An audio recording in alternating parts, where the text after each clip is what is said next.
so long is like alchemy. All right, y'all. I'm excited.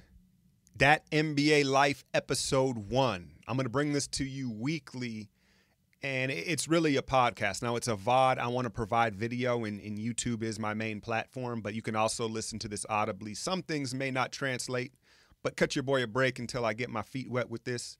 A lot of people have been asking this. This has been a long time in the making. Now, I understand also that as much as I love to talk, man, it can't just be my voice. It just can't be my voice. And so I wanted to bring someone on with me that I had a rapport with, that I respected and had different views, had a different skill set than mine, and different. This man here is very educated, and I admire him in a lot of ways, man. My boy, we've worked together, we've coached together, we've hooped together, James. And so I'm going to call my boy James, and he's going to be my co-host on Dat NBA Life. We're going to have, you see the subject lines here, and it's just going to keep going, man. So either way, if you're watching the visual or you're listening, we are recording this January 28th, about 2:30 p.m. Dubs coming off that big win against Boston and maybe the game of the year thus far. It's Grammy night. You know what I'm saying? I'm sure Drake's going to walk home with about 4 of them bitches. And what else is going on? Super Bowl next weekend. So this is where we stand right now. The NBA is really starting to get popping. This is when it really starts to get interesting and things start to matter. And so I thought it was the perfect time to get this popping. All right, so let's call my guy James here and get it on.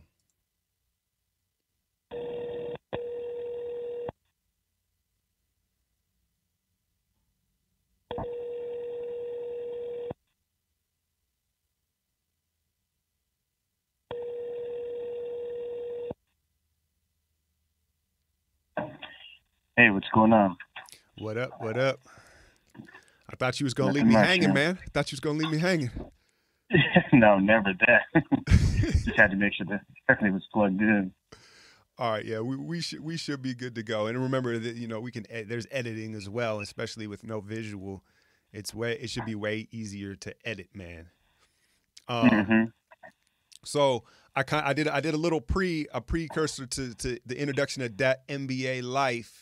And kind of introduced you without you quite on the line yet, but just said, my boy James here. So maybe tell the audience a little bit about yourself. Yeah, definitely. My name is James, originally from Texas. I had worked with Aaron for about 4 years up at a middle school and in different capacities. And basically, I work as a counselor by day, and I also play music at church. So I got a lot of different interests, love sports. I play in this little flag football league here and there, which is pretty cool. But other than that, yeah, just a family dude. Kick it here at the crib with the family. Don't do much these days, but basically just chilling, trying to make it through. That's the age, and we're the same age, right? When we met, like literally we're like 2 days apart, right? No, it's 1 day. It's like a couple hours because I was born on the 18th. You were born on the 19th. I think I was born early in the morning. I'm on the 20th.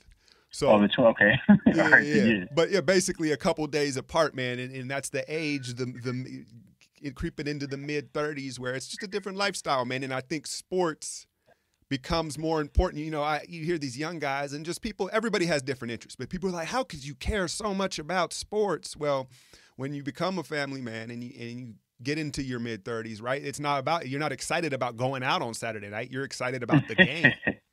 Yeah, definitely. Well, let's get right into the subjects here because I don't want to wrap it too long. We'll see how it goes. But Friday was it Friday? Friday the AllStar Draft was announced with these teams, and everybody wanted. I'm not sure if you were familiar. Everybody wanted to see this televised, and it wasn't televised. So first, your thoughts on it not being televised, maybe. Well, to be honest, I was listening to the different people talk about it, and there's some benefits for it not being televised because they can always piggyback off of this and do something next time. Let's say, for instance, they tried to rush into it and organize this televised draft. People were trying to create this scenario because everybody goes to the gym and plays pickup ball. So some people had, recommended that they do some type of everybody's there shooting on the court, first 5 to make it. That's not going to work.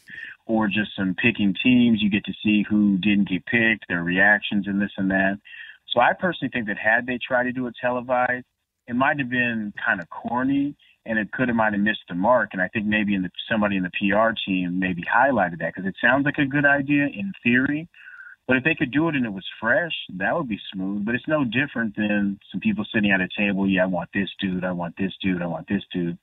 So I don't know. It probably would have been entertaining had it been televised. I just think that from the marketing standpoint, there's probably a lot of variables that you'd have to really tie together to make it a decent product. But that's my main takeaway from it. It'd have been cool, though. I'm a big fan of, seeing who everybody likes, getting their facial expressions, getting a feel of the human aspect.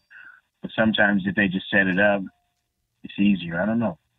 I feel you on that. There could have been some ugly points to it. I think that I would have loved to seen like a recreation of the NBA draft. So you have, rather than Adam Silver or David Stern up there, right? Steph and LeBron, they each have a podium. You know what I mean? And these dudes, you can have Westbrook can wear whatever he wants. He can come in a dress. You know what I'm saying? Westbrook can come in a thrashed up dress. And Harden and Chris Paul. Oh, yeah, Chris Paul wasn't there. But Harden and Chris Paul, I was going to say, could come in matching outfits, But and then it would have just been hella funny. But I think you nailed it in the sense. One, I think the big thing they wanted to hide was they didn't want anybody to have the embarrassment of the last pick. Yes. So I think that was the main thing. But if we keep pressing, the media, the fans, I think they're going to be forced their hand to air it in the upcoming seasons. Oh, yeah, definitely. That's a wrap. They're definitely going to do that because they saw all the interest. And you got to remember, it's a business at the end of the day. A lot of times people who have a product, and we tend to forget that we think of it as an event, cats playing, hooping, competing. But the people who are far removed from that, who have the TV deals and contracts, they literally are kind of statistician type people. So they probably did put some feelers out and saw that maybe this would be better for a 2-year plan or a 3-year plan, get that buzz going. Because had they given it to us now, and I see what you're saying. String us along. String us along. Next year they'll give the starters, the starting picks, and then if you want to pay $9.99, you can see the content wall, just like video games, man. That's yeah. But so here when I have the teams in front of me here, and the initial consensus is like, yo, how did LeBron get everybody? Here's what it is. Here's LeBron's team. DeMarcus Cousins, Anthony Davis, and we'll touch on DeMarcus Cousins here in a minute, but Anthony Davis, Kevin Durant, and Kyrie Irving are his starting four along with LeBron. And then Steph's is Giannis Antetokounmpo, DeMar DeRozan, Joel Embiid, and James Harden. So I think it's pretty easy to figure out how these picks went. I think LeBron took Durant, Steph, and this is where I think he made 2 errors in his picks, and I think and this is arguable because it's an all-star game. I think he took Harden first, right, and then LeBron countered with Anthony Davis with his second pick. Then Steph, oh no, I have to take that back. Steph had to have taken Giannis first, right? So he took Giannis first after LeBron took KD. So then LeBron's next picks was Anthony Davis, and Steph took Harden. Then LeBron, I'm looking here at this. So he went Anthony Davis, KD, and then he had to go Kyrie, right? So I mean, I think obviously he had the first pick, so that's whatever you take. Essentially, it was the 1-2 pick was Durant and then Antetokounmpo.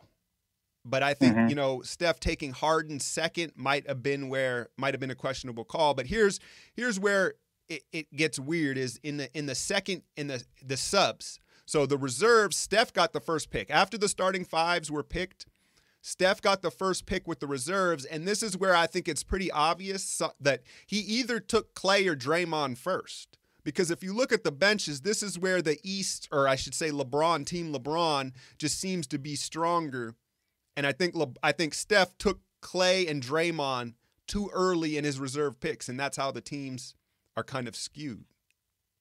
Yes, I kind of see that too, because what I'm checking is Bradley Beal, Aldridge, Love, Westbrook, Oladipo, John Wall, George. I was just amazed looking at these cats as reserves. It's just amazing. It shows the sheer talent that these men have, because thinking that you could create a second squad of Paul George, John Wall, Oladipo, Love, and Aldridge, you know what I'm saying? That's just kind of amazing. It's really top-level talent.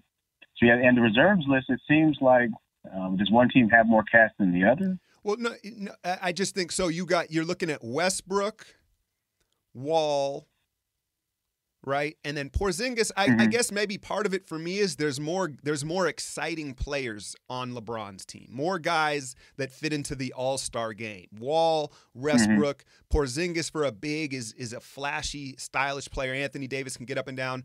Boogie won't be there. Then so he gets Paul George as well. You look at Steph's reserves, Al Horford, Kyle Lowry, right?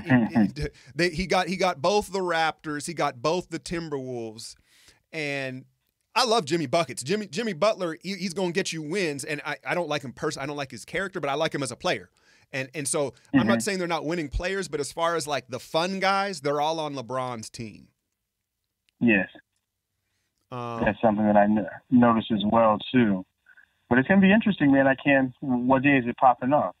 It's going to be the 18th. Right? So we're about 3 weeks away, right? So there's Valentine's Day, I believe, is the cutoff for the break, and then it's that next weekend. So it's mid-February. Now, the trade deadline is they pushed it ahead now. They basically made it closer. It used to be right after the All-Star weekend. And so going into the All-Star weekend, there would be all these rumors of trades, but they hadn't happened yet. And now they strategically placed the deadline ahead of the All-Star weekend so these guys can show up at All-Star weekend in their new jerseys. You know, if there's big movement. Let's get into the second subject. DeMarcus Boogie Cousins, the Boogie Down. Yeah, man, it was one of the worst timed injuries I can think of in the last 10 years in the NBA.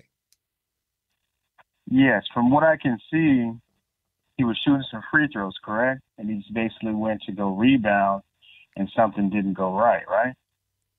Yeah, he planted down wrong, and it was either like when I saw it, I was like, oh, it's either a cramp or it's terrible, but his reaction, and if you see Gerald Green, so he goes down right in front of the Rockets bench, and you can see Gerald Green, they all call for assistance right away to the New Orleans side, and Gerald Green turns around and he's like, oh, fuck, and walks away from DeMarcus. Yeah, I saw that. So, yeah, there's a lot of things that I noticed about that whole thing. It's just tough. It's like watching a car wreck. It's always tough to see somebody go down like that. But what I noticed is you could tell something was messed up by the way he kicked his leg, because like you said, he planted and it obviously popped. And then whenever he was trying to hobble around on that one foot, even once it was in the air, he could feel that pain. And then you could see the stages of grief set in. First, there's disbelief. Then there's the section of the anger and the disappointment. Then you just go through all those different stages. And he went through them relatively quickly if you rewatch the video. Because once he was sitting there, he kind of knew he couldn't get back up. And I think every man kind of knows when somebody truthfully is hurt, even in a fight. Like most people, well, you did a lot of MMA and things like that. You can kind of tell when somebody's really hampered and injured. It's just a feel you get, and you can see it in their eyes, even if they're trying to be a tough guy or this or that. I was just amazed by those sometimes non-contact injuries tend to be more gruesome, like whenever you're just running and happen to plant or just happen to tweak in a certain way, because the way the muscle rips, it tends to be more elongated and less elastic. So I don't know, man. I hope he can come back from this, but it definitely looked pretty gruesome just the way that it was a non-contact thing. He's a big boy. You don't usually see that it's usually from more of the bouncy guys, right? You had brought up Dominique to me earlier about that. Dominique, Brandon Jennings, Elton Brand, he was never the same. But yeah, like I said, Gerald Green's reaction said it all. He turned around and mind you, he's an opposing player, and he was like, damn. But the timing of the injury, man, you're talking about DeMarcus Cousins is in a contract year looking for a supermax. New Orleans finally getting over the hump. They're finally like placed well into the playoff race, playing well. They've got the two most dominant bigs in the game. And it was just the worst timing, worst situation for not only Boogie, but the Pelicans franchise, man. It's kind of interesting, that whole story of Achilles, whenever you go back to Greek mythology, the fact that his mother dipped him into the river Styx, and he was the seventh son of Zeus or something like that. And it was that one arrow that caught him right in the ankle that ended up doing him in. It's just kind of funny, that whole concept of the Achilles injury, even on the body and systemically, because Boogie, we all know he's an excellent athlete, but he also, I'm not saying that his attitude and his injury are correlated by any means, but in a weird metaphysical way, it's just interesting the injuries some guys do get, like the Kobe's, the cats who seem to be untouchable, but then you get that Achilles, and that changes your game. Like going back to Dominique, I guess pre-injury he was making 26 points per game, 6 rebounds, and then after his injury, he still maintained similar at like 25 points and still had 6 rebounds. But if you look at some of these other cats, the drop-off is very drastic. And granted, it's a different game, but let's look at Patrick Ewing. Pre-injury stats, 23 points, 10 rebounds.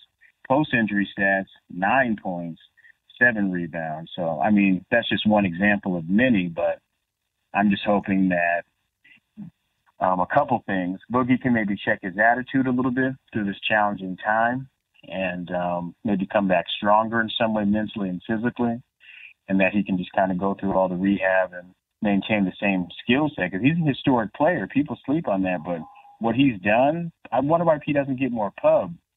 He really is a monster down low. His skill set with his size, you don't really see a lot of that. Yeah, and I get what you're saying, because when it happened, it crossed my mind, and I almost wanted to like wipe it out of my mind. I didn't want that thought, but it crossed my mind because I'm thinking, my God, I feel bad for him. And I'm not a big, he has a lot of bitch assness in his personality, so I'm not a big DeMarcus fan. But I was like, dang, is this karma? Is this karma for him just being such a punk? You know what I'm saying? I hate to say that, and I would never wish that upon anybody. I'm not saying that some dude that gets a wrist injury is different than a knee injury. I mean, an injury is an injury, but with the Achilles specifically and the historical context, if you look it up, the actual definition, it's something that mitigates someone that has shaky character.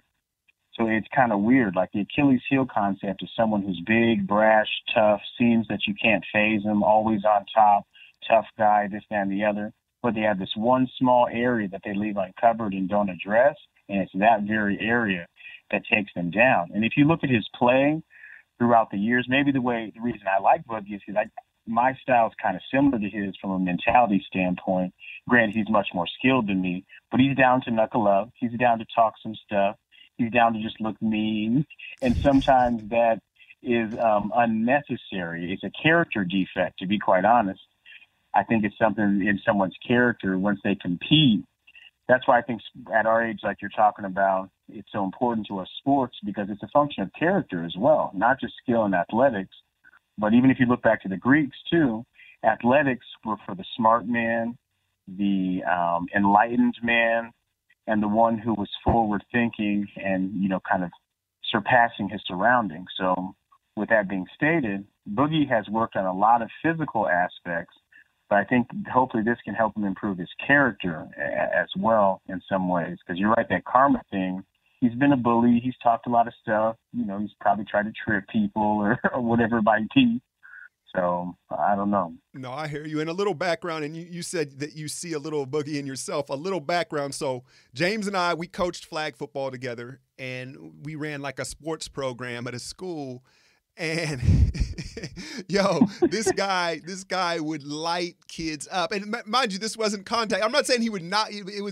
There was just several collisions, right, where you were going full speed, and kids were put on the ground, and it was ugly, right? And it was like, whoa. And everybody, I'll let you defend yourself here or explain. But everybody kind of knew, like when we were playing, like, oh, give James 5 feet. You know what I'm saying? Like, because you have that, you don't really have, you're kind of like, you only have one speed, right, when you compete.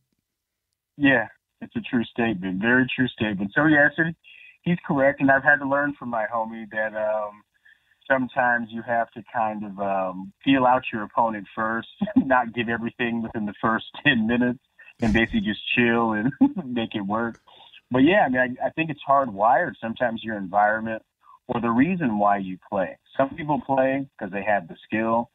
Some people play because they were forced to play. Some people play because they just generally like to compete and get aggressive. So I think when I examine why I like to play, or even a Cousins, if you were to ask him, I think he likes to really show a certain level of dominance over the other person. And within that, if things aren't going your way or whatever it might be, and that attitude starts to get into it, it can really knock you off your game. So that's why I'm really saying I see a bit of myself within him, because going tough all the time, being willing to get down at the drop of a hat, it's not really about that at all times. So I hope he grows up and eventually can evolve from that. But it does make him who he is. I mean, if you look at his stats, 27 a night, tons of rebounds. You're not bullying him. You know what it is. Right. So. He's one of the few big men that actually plays big. He actually, because you know how you see a lot of these big guys are like Great Danes, right? They're huge, but then they're very timid and they tippy-toe around, and that's just not the case. But Boogie, and you like I said, it's both. And what I see the example, because you're not like Boogie does a lot of weird emotional things, but I definitely competing against you. I definitely know that I can get you too fired up. Right. And that's the same thing. And opponents do that with him. But let me talk a little bit about the ramifications throughout the league with this injury, man, because it really, I think it as this sounds corny as hell, but it sent shockwaves through the league because so no, I'm serious. Hear me out here. So New Orleans, I don't think that they can hang into the without DeMarcus. I know Anthony Davis is amazing, but I think this is essentially going to knock them out of the playoff hunt. It's just, I think it's too devastating of a blow. And so now you look at who is in that 9th spot that would now essentially creep into the playoffs in the Western Conference, and it's the Los Angeles Clippers, who have been overachieving with a roster of G Leaguers, right? Now, the two main trade targets throughout the NBA both sit on the Los Angeles Clippers.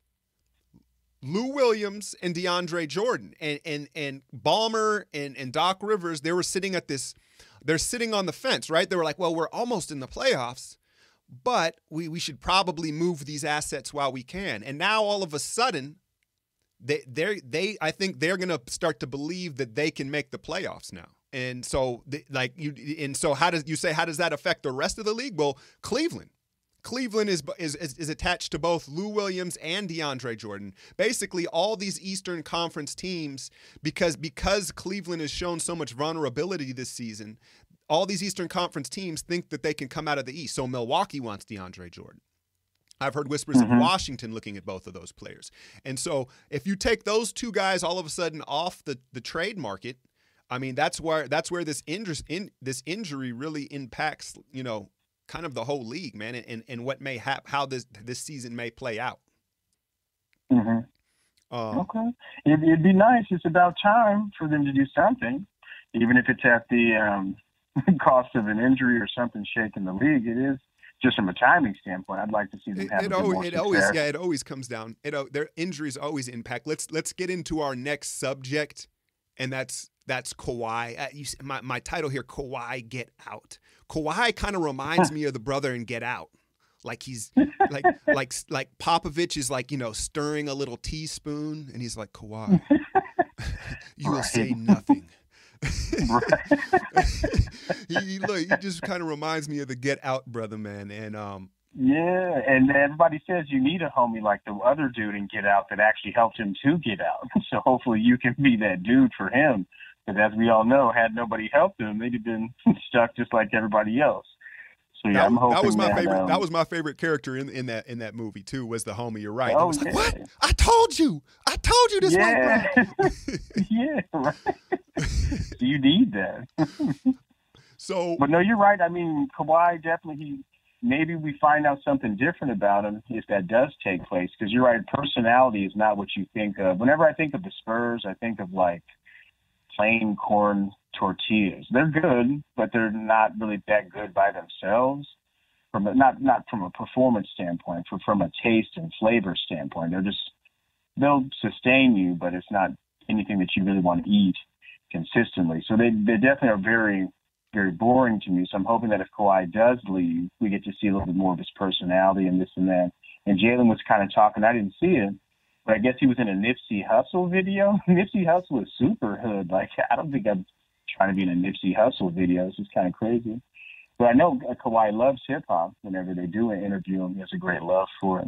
I know, I'm sorry, I'm getting off topic. But No, you're good. No, I know Kawhi, you're right, though. It's the quiet ones you got to watch. Like, like Kawhi, I would not doubt for a second Kawhi wants that smoke. Like, you know what I'm saying? If it popped off, he's the quiet one that just out of nowhere. You're like, oh, shit.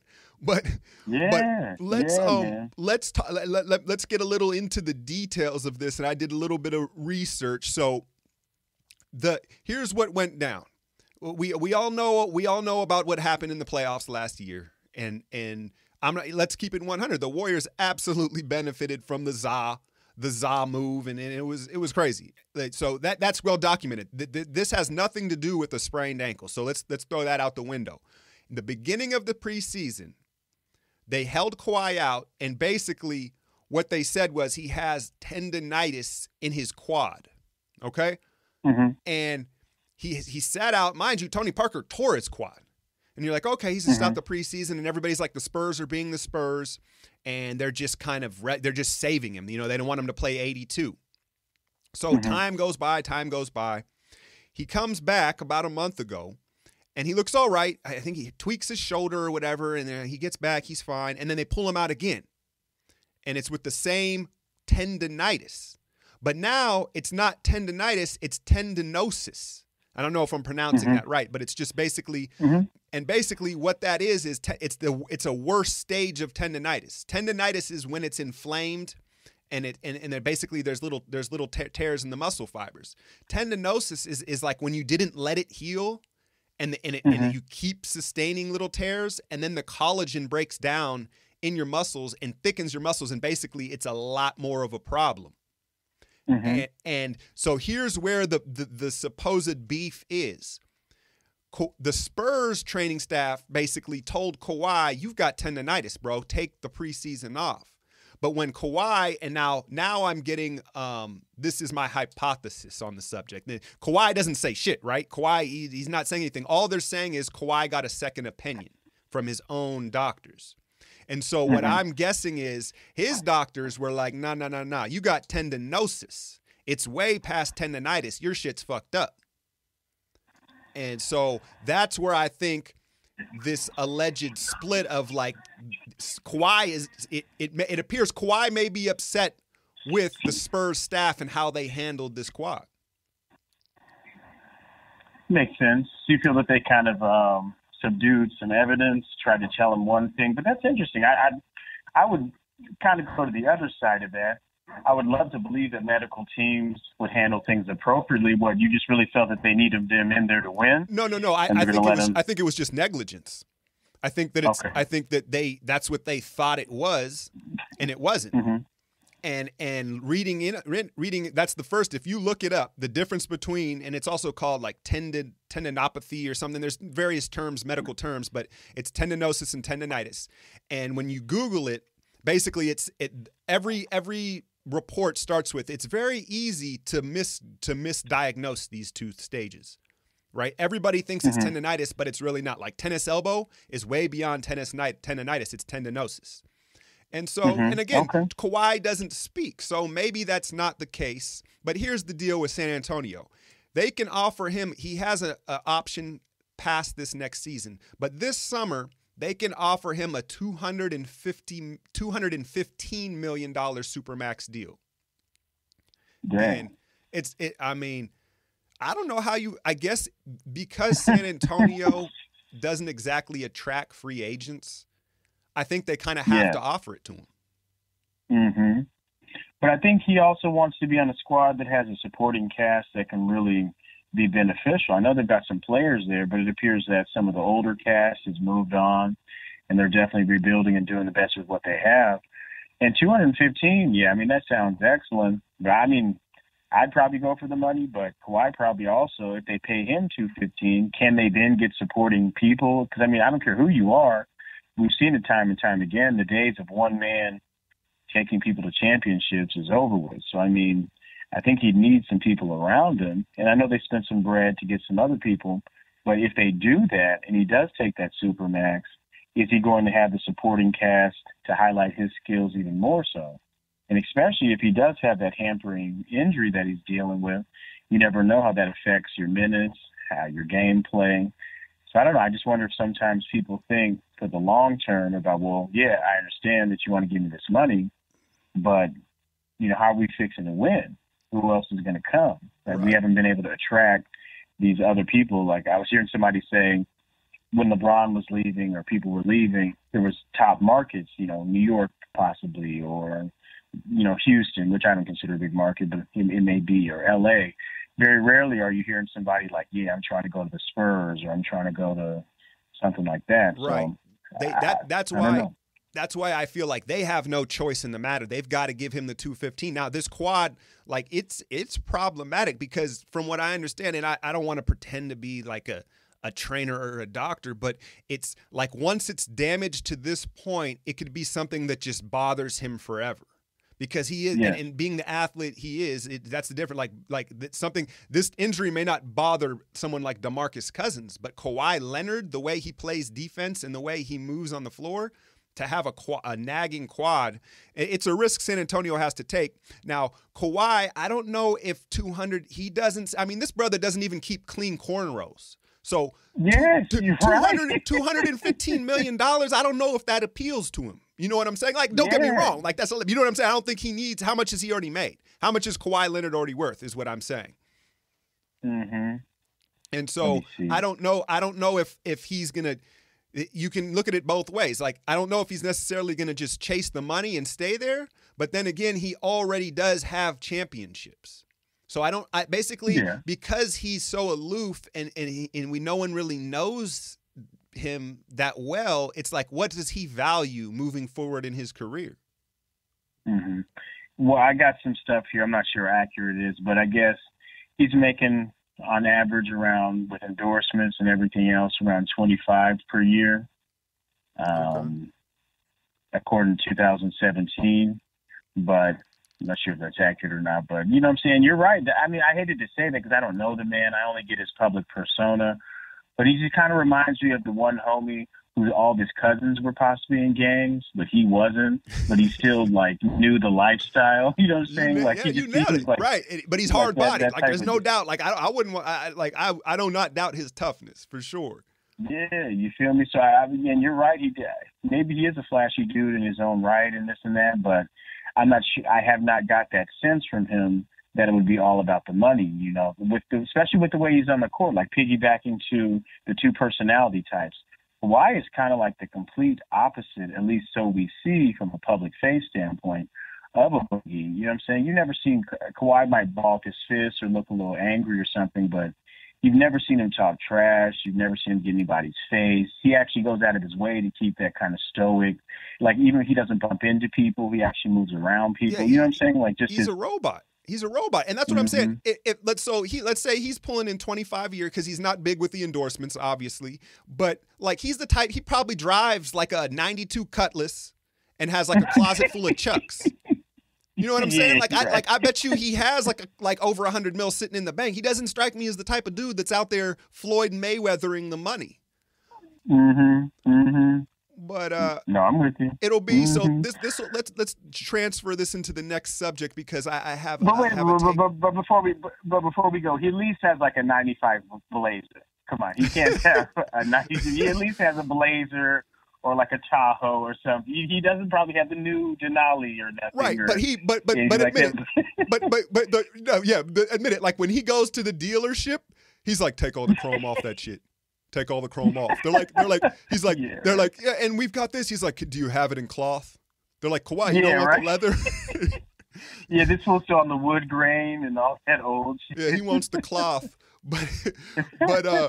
So obviously there are whispers of turmoil in San Antonio. They're always overachieve, Pop the mad scientist. But this gets into our next NBA smoke subject here, where it's really, and this is a category, and we'll have subject matters each week with these episodes where it's just a little, whether it be a social media spat or some trash talking on the court.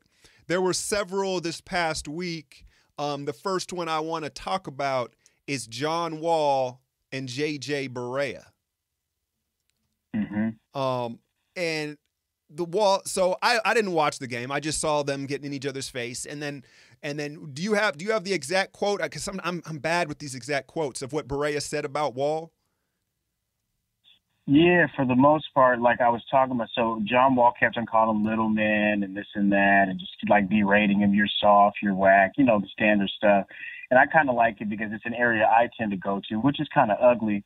But Barea just kind of pointed out the fact that, like, there's a lot of people that don't like you. Even there's many of your own teammates that don't enjoy your company. You're an unlikable person. So I think it's just kind of funny that he chose to go that direction. So I think specifically it says John Wall and JJ Barea briefly got into each other's faces Monday night. Wall dismissed Barea as a little midget trying to get mad. And then Barea said, oh, it's cool to me. It was just funny. But then he did get kind of heated. He was like, man, people don't even like you for real. And like, he wasn't even trying to be salty. He was just being honest. I just think that's right. kind of funny. It was something along the lines of your own team don't even like you, right? Yeah, right. Mm-hmm. And so this is where I tie in with the Spurs. But here I'll bring it full circle here in a second. Wall. And this has been going on for years. First, it was Bradley Beal, comes out of, I think it was Florida, right? And Beal's a very nice player. Beal's still underrated, I think. But so there was always a chemistry issue or whispers of those two not liking each other, two alpha guards. And it's kind of, that's where people go. I know most of you listening to this are probably Warrior fans. That's where Clay and Steph, they just match so well. But Beal and Wall have always kind of, they've clashed personality wise, and that's what true ethers. You know this, when you're clowning around or when you're talking shit, when you speak in truths, it hurts. Yes, it does. Yes, it really does. And so Barea really ethered him with the, well, man, your own team don't even like you, player. And I'm sure that's how Barea sounds too. But but Barea's feisty as hell. You don't be that size in the NBA for that long without being tough as shit. Yeah, that's what I was about to say. And I'm a Mavericks fan, so he used to play for us, correct? Yeah. I think he's had a couple go rounds because Cuban loves him. Yeah, man, Barea, he's decent. He definitely shocked me in some series back in the past. Like, he handles the ball very nicely. I don't think he has a lot of turnovers from what I can see. He's decent.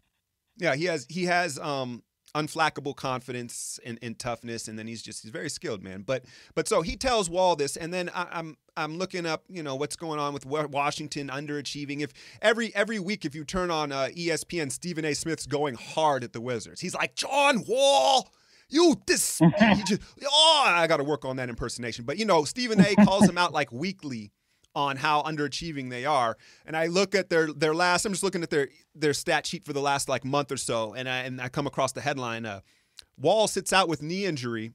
This is Saturday night against the Hawks. Wizards blow them out. And the word on the tongue of all Wizards was fun. And so I read the article, and and all of them were like, man, we were moving the ball, and it was fun. It was fun to play basketball. It was really fun. and so where there's smoke, there's fire, man. Where there's smoke, there's fire, right? And Wall, here's the deal. Wall is an alpha elite guard. In order to utilize John Wall, he has to have the ball, like so many of these dominant guards. But is he good enough to warrant being your franchise guy? Because he's not, obviously he's not a leader that guys want to follow. Yes. And you have Bradley Beal. You've committed a ton of money to Otto Porter. There's some pieces. So my train of thought is, okay, maybe they've got to move on from John Wall. Now, where would you go if you have elite talent, but you're not exactly a leader? What franchise would fit you? It's a great question. And I'll answer it for you. I get fast with this. I'm bringing it back full circle. The San Antonio Spurs. Okay. Right? Because all of a sudden, Pop is the leader. He doesn't have to be the leader. You fall in line and use your talents. And so that crossed my mind that if Wall, and again these I'm not even going off rumor. I'm just basing this off that Washington has turmoil and they don't like him, and San Antonio needs another guy. And so that crossed my mind. I don't know how you get that done or what I don't have a proposed trade for that, but I'm just saying Wall needs to go somewhere where he can just play in a system and he doesn't necessarily have to lead. But yeah. Okay. Ben Simmons and Kyle Lowry. Did you catch any of that one? No, I didn't catch that. What happened? So Ben Simmons, I believe they're in Philly now. I'm looking like I didn't do my homework on this one. Again, I just saw the blurb of it. I believe Toronto's in Philly, and Ben Simmons is kind of eating Kyle Lowry up. He's coming back off a short stint of an injury, so he's a little bit slower. And mind you, Kyle Lowry's from Philly, another tough dude. Looks like he smells like booty, but I'm not going to take away anything from his game and his grit. And they got to talking shit, and from what I understand, Ben Simmons kind of served him in the game, and reports were that Lowry was looking for him, more locker room, more tough guy acting, looking for him outside the locker room after the game. Yeah, that's a bit much. I mean, you guys are professionals. We've all been there. But, I mean, you should have enough time. Those places are pretty big. It's not like you're at the rec center. You've got plenty of time to walk around, chill, take a deep breath. There's really no need to be knuckling up like that. And I think most people really aren't trying to do it. Like, even we were talking about the Clippers before, whenever they supposedly were going to meet in that secretive hallway and knuckle up, and people were trying to go into people's dressing rooms and locker rooms and stuff like that. That just seems like a really bad idea, because we've all heard those stories of quarterbacks throwing an interception, getting pissed off after the game, so they punch a dresser and then separate their fingers. Or a basketball player. Didn't that happen to Amari Stoudemire once? Didn't he really chip up his whole hand? In New York, right? And he got cut up. And it just happened like a couple days ago. Marcus Smart for the Celtics is out for like 2 weeks. Smashed up his hand after a game. I mean, think about it, especially in basketball, too. I mean, you're playing so many games. I know, I mean, it's funny because you're seeing people in the heat of battle at a prime, visceral position. They've been sweaty. They've been grinding. They have an objective to meet. And if somebody starts really getting at you and you've tried hard, that really shows your character, So if you do start getting angry, start taking pot shots, you just better make sure that it has to stop at a certain end. You're not really about to fight. Most of those basketball fights, it's posturing from what I can see. But right, I think Lowry will fight. Because, it's that I think it's Jalen Rose that has that rule, and I truly subscribe to it. Like, if you're 6 foot and under in the NBA, like, you know how to fight. You know what I'm saying? Same thing with JJ Barea, right? And so, yeah, probably. So Lowry, just looking how he looks and how he plays and being from Philadelphia, I'm no doubt, and especially I think being back home, that's what magnified it. It's like, you can't let somebody talk shit to you in front of your girl, right? Everything changes when your girl walks into the gym, Philly is Lowry's girl. And so, but I think Ben Simmons is kind of a pretty boy.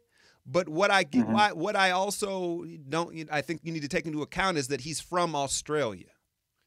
And Australians, just if you want to stereotype it, they're kind of about that action.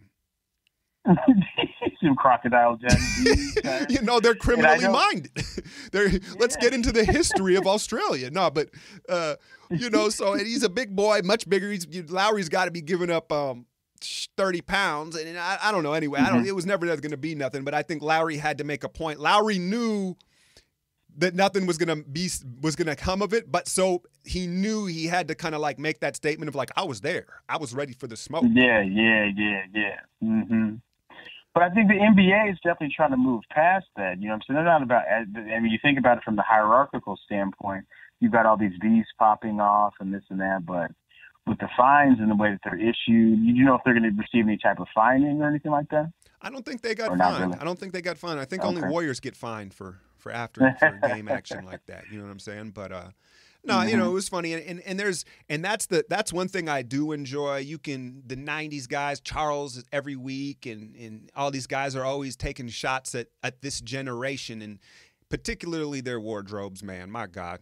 But the thing about social media is that is fun is now guys kind of they take shots on Twitter, they take shots on Instagram, whether it be a jacket someone wore into the arena, or just talking after the game, like the whole Berea thing. I think that played out on social media. I don't think we would have really even known about it. So I do enjoy that, and I look forward as the season goes on to more of these because there's a ton of them, and sometimes they slip through the cracks because how fast social media works. But there's exchanges every other game between guys after and pre-game with stuff. All right, well, this has been nice. Let's touch real quick on the Cavaliers before we wrap this up, since that's the main drama within the NBA and really what's changing the landscape of the contenders this season. They held it's been covered. It's been over covered really, so we don't have to go too much into it. But they held a team meeting, right? And everybody. I want you to speak on this, and I don't know if you were prepared to, but I think you'd have interesting insight. This has to be said. There is something of Kevin Love being white. Seems to be part of the reason that he is the scapegoat. Very fair statement. I can definitely speak on that. But it's a very interesting thing. And I don't want to make it too racial. So anyone who's listening know that I'm saying this in jest. But a lot of times when we think of white basketball players, we think that they're good shooters and they're usually very well behaved and they tend not to draw a lot of attention to themselves. Birdman and cats like that in the past, even still, he was a fun-loving guy. He just had tattoos and stuff. So I'm just saying, like, anytime you're the minority in any situation, it makes you predisposed to sometimes be the scapegoat. However, if you have made it to that forum, generally your character and your work ethic is pretty on par for you to be in that area. So to make it make more sense, Kevin Love has been a monster pretty much all of his career. Even during the times when they were winning and losing, his performance was still pretty straightforward. So to say that he missed one game because he was ill and this, that, and the other, and he hasn't been contributing, I think he gets kind of a tough rap. The expectations for him were set very high, and he's met some of them, some he has not met. But you're right. People are going to tend to point the finger at the thing that's different as opposed to the thing that's similar. And he happens to be different due to his racial demographics and some other things too. Like, he doesn't necessarily seem like a Cleveland inner city dude to me. Right. He seems like he kind of was more suburban, and I don't know what his life is like. Right. He grew up with Klay Thompson on the West Coast. But and that's what it is. It's not necessary. I think that he's not one of the fellas, right? I don't think, you know what I'm saying? Yeah. He ain't in the group chat. Yeah. And he ain't, he gets invited because it's a gesture of as a teammate to these interactions. And so I think like JR and the reports where Isaiah went in, Isaiah is just stepping way over the line. Isaiah might get sucker punched by the end of the season by somebody, man. I'm not even dude is why I'm just not a fan. I'm not a fan of the way he's handling it, but I am because hey, it's causing Cleveland turmoil. But I think he's the easy target. And I think he needs to stand up for himself. And this is all, no one has quotes from the meeting, but that's the word. And I think he needs to be like, nah, fuck that. I'm a baller. Isaiah, here's what he needs to say. Isaiah, fuck you. I was having a career year. You come in, start hoisting shots, fucking everything up. And then that would have gained the respect. You know what I'm saying? I think maybe, sometimes you test somebody, you're trying to generate a reaction. And I'm not sure they got the reaction they wanted from him. But ultimately, Cleveland's gonna make a big move. When right now Derrick Rose just returned, and when your future relies on Derrick Rose's health, you've got to do something.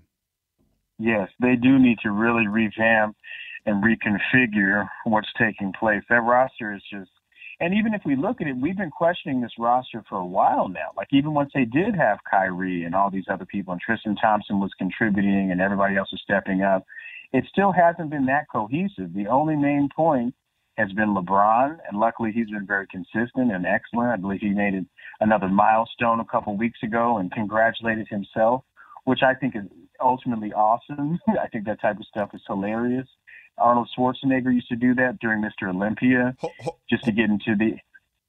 Oh, no, I'm sorry to interrupt you, but hold on. I want to shout out to baddest female co-host on television, Christine Leahy, for calling power. Right? The blonde, my God. You know, we're going to have an eye candy segment on this. I know this is audio, but shit.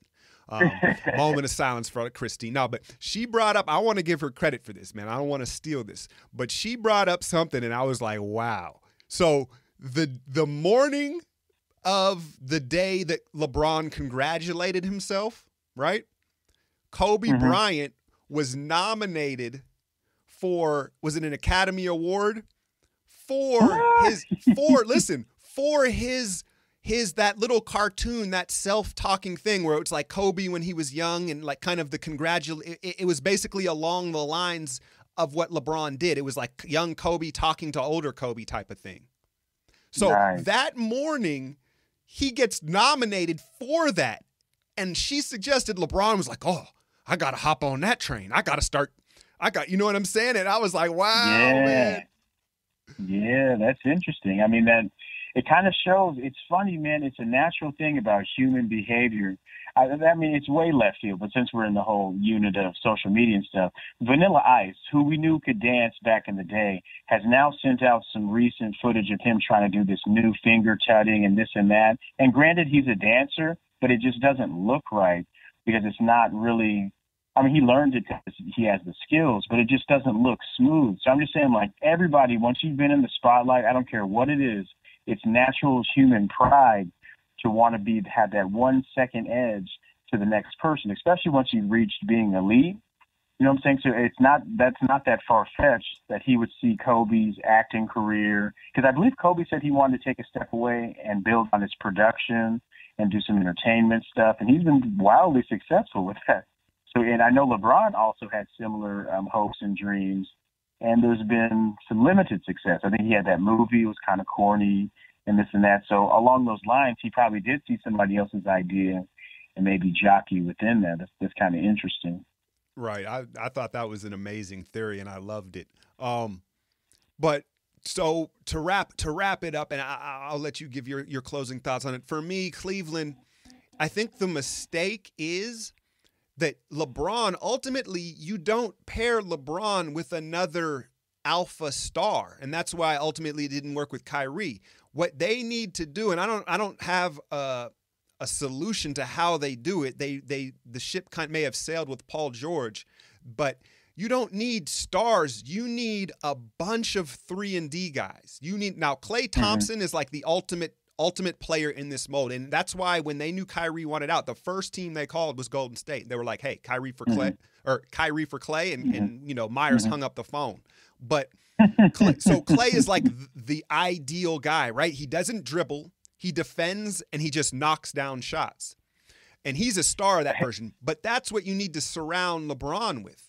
A bunch of, so like bringing in Lou Williams or bringing in Kemba Walker or any of that's not what they need. They need guys that can knock the three down and defend multiple positions. And if you have 4 or 5 of those guys, Jeff Green's a bum ass one of those versions. I'm talking better versions of those guys. Crowder was supposed to be that guy. Then one other guy that can get his own shot that you can play when LeBron's off the floor. That's how you build a team around LeBron. And they're just way off from that, right? They're just way off from that shit. No, I'm definitely with you. It's kind of interesting once you were talking about Klay.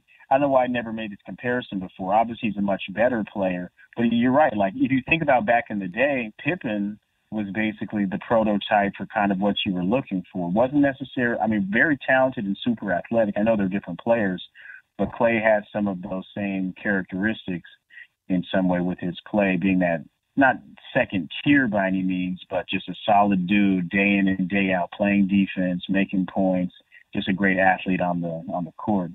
Right. But yeah, but it's interesting. They're going to have to do something different in Cleveland. You're right. Every good thing comes to an end, and it starts from the top down, because that whole thing of being vindictive and harboring past ills, LeBron still doesn't like that cat Gilbert, and they've made some big mistakes. They let him back into the house. Prodigal son comes home. But we know that within that story, there's jealousy and all those different types of things. It's kind of funny how old historic things like the Achilles heel and the prodigal son and the Midas kiss, you know what I'm saying? Everything you kiss turns to gold, but then you have nothing real. So it's just kind of funny how some of these stories play out. So I'm looking forward to see what's happening as it goes forward.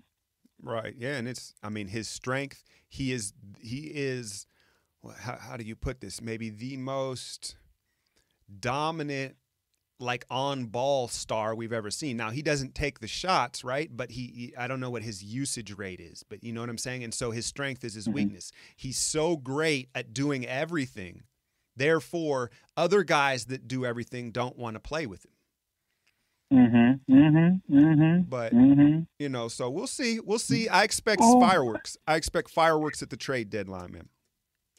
But one thing you're right that he has not been good at is the way exactly what you're talking about, building the team. He's not a general manager. I know he's a smart guy and he knows basketball and everything, but I think maybe he's gotten too big for his britches because a lot of the cats that he wanted to play, maybe it was what suited his needs, but it didn't show that long-term sustainability. And perhaps now we're seeing the ramifications of his choices, 2-3 years ago, the squads and the directions they were headed. Maybe this is the culminating, coming to a head per se, but you never know. Yeah, it's going to be fun, man. So we're wrapping this. I think there's a little bit of dead time in the beginning here, but this is going to be just under an hour, man. This was dope. I think this was fire. I hope the audience enjoys this, man. And I would like to do this weekly, Dat NBA life and bring in some other pop culture stuff and things like that, man. But yeah, man, how'd you think it went? Yeah, man, it was decent. I definitely had a good time. Really looking forward to different things happening with lots of meat. Definitely put the flavor around it, so it should be good. Hell yeah, man. Hell yeah. All right, man. I appreciate the episode 1 wrapping this up. Your boy Alchemy, James, Dat NBA Life. I'm out, y'all.